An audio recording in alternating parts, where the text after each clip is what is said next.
Hello' everyone, মই দীপাশ্ৰী আপোনালোক সকলোকে মোৰ চেনেললৈ স্বাগতম জনাইছোঁ। আজি পটল আৰু বিলাহীৰ এটা পুৰা চাটনি লৈ আহিছোঁ। আশা কৰোঁ আপোনালোক সকলোৱে ৰেচিপিটো ভাল পাব। তেন্তে আহকচোন ৰেচিপিটো আৰম্ভ কৰোঁ আমি। ইয়াৰ বাবে মই দুটা পটল লৈছোঁ, দুটা বিলাহী লৈছোঁ। বিলাহী আপোনালোকে এটাও ল'ব পাৰিব। এটা গোটা নহৰু লৈছোঁ, অলপমান আদা লৈছোঁ, জলকীয়া 4টা লৈছোঁ। জলকীয়া যদি বেছি খায় আপোনালোকে বেছিও ল'ব পাৰিব। অলপমান ধনিয়া লৈছোঁ আৰু পিঁয়াজ আধা ফাল লৈছোঁ, কাৰণ পিঁয়াজটো ডাঙৰ আছিল মোৰ। আপোনালোকে সৰু হ'লে এটা ল'ব পাৰিব। এতিয়া এই গোটেইখিনি ভালদৰে মই গেছতে পুৰি ল'ম। এয়া চাওক, এডাল শলাত মই গোটেইখিনি বস্তু ভৰাই লৈছোঁ। প্ৰথম জলকীয়া, পিঁয়াজ, আদা, নহৰু, বিলাহী আৰু পটলখিনি একেবাৰে শেষত দিছোঁ, কাৰণ পটলখিনি পুৰোঁতে অলপ সময় লাগে।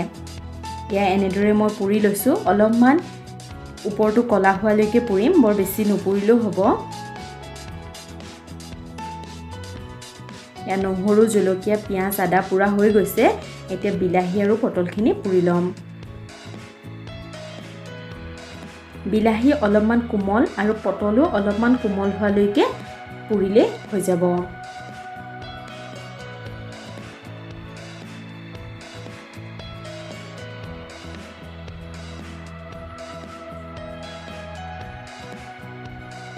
গোটেইখিনি বস্তুৱে পুৰা হৈ গ'ল আৰু শেষত অলপমান সময় লাগিছে পটলকেইটা পুৰোঁতে। আৰু এয়া মোৰ গোটেইখিনি পুৰা হৈ গ'ল। এতিয়া অলপমান ঠাণ্ডা হ'ব দিম, তাৰপিছতে আমি চাটনি বনাবলৈ আৰম্ভ কৰি দিম। এয়া চাওক, পটলকেইটা অলপমান কোমল হোৱালৈকে মই পুৰি ল'লোঁ। ইয়াৰ প্ৰায় 15 মিনিটমানৰ পাছত অলপমান ঠাণ্ডা হ'ল। এতিয়া মই এই চপাৰটোতে মই ভাবিছোঁ চাটনি বনাম। আপোনালোকে চপাৰ নাথাকিলেও কোনো কথা নাই, হাতেৰে সৰু সৰুকৈ কুটিও বা হাতেৰে পিটিকিও চাটনিটো বনাব পাৰিব। এয়া মই জলকীয়া, বিলাহী বাকলিখিনি এনেদৰে গুচাই সৰু সৰুকৈ কাটি চপাৰটোত দি দিছোঁ। ঠিক তেনেদৰে পিঁয়াজটো এনেকৈ বাকলিটো গুচাই সৰু সৰুকৈ কাটি দিছোঁ। আদা পিচু বাকলিটো গুচাই মই সৰু সৰুকৈ কাটি দি দিম। আৰু পটলটোৰো অলপ এনেদৰে বাকলিটো গুচাই মই চপাৰটোত দি দিছোঁ। আৰু নহৰুটো গোটেই বাকলিখিনি আঁতৰাই এয়া চাওক, নহৰুখিনিও মই দি দিলোঁ, লগতে ধনিয়াখিনিও মই দি দিম। এতিয়া মই এই গোটেইখিনি এই চপাৰটোতে ভালদৰে পিচি ল'ম।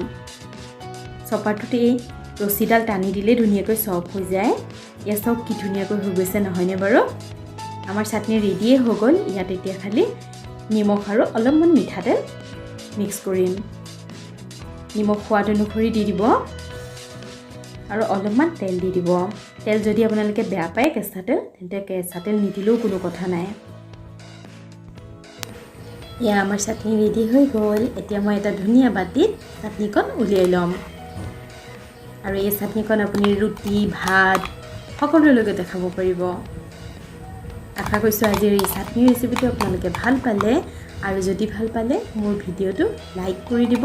যদি চেনেলটো নতুনকৈ চাবলৈ লৈছে তেন্তে ছাবস্ক্ৰাইব কৰি দিব। আজিলৈ আহোঁ, বাই বাই।